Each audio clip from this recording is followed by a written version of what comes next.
You cannot fix a system built on unlimited money by electing better people to manage it. The problem isn't who sits in the chair. The problem is the chair has a money printer attached to it. Bitcoin doesn't need a law to enforce scarcity. 21 million. Enforced by math. The scarcity rule no politician can repeal. So you'd think Keene would at least consider the possibility. But when Bartlett asks about Bitcoin directly, his answer is blunt and embarrassing. I've heard you say that you think Bitcoin's going to zero.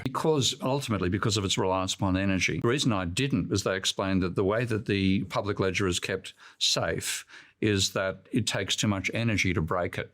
So each transaction requires 10 minutes of computer processing time globally, by the looks of it, to actually create an extra Bitcoin. And that means it's too expensive for somebody to try to break the ledger. That means it's got a huge requirement for energy use. And I believe, knowing what I know from climate scientists, that at some point we're going to realize we're using far too much energy on the planet. We've got to cut the energy consumption. And the two easiest things to cut out to reduce energy consumption are cryptocurrencies and international travel. So Steve could have bought Bitcoin at £1, and he didn't. And now he's telling 5 million people it's going to zero because of energy use. Where do I even start?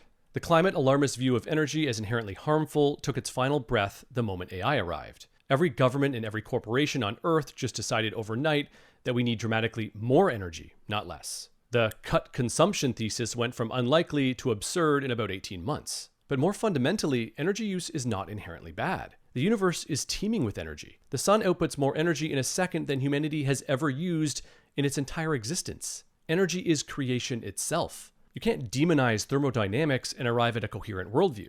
Bitcoin mining runs over 50% on renewable or stranded energy. Miners stabilize grids, they monetize flared gas, they're the buyer of last resort for energy that has no other customer. And the energy they use is the thermodynamic proof that no one cheated. That's not waste. That's the cost of running a monetary system you don't have to trust.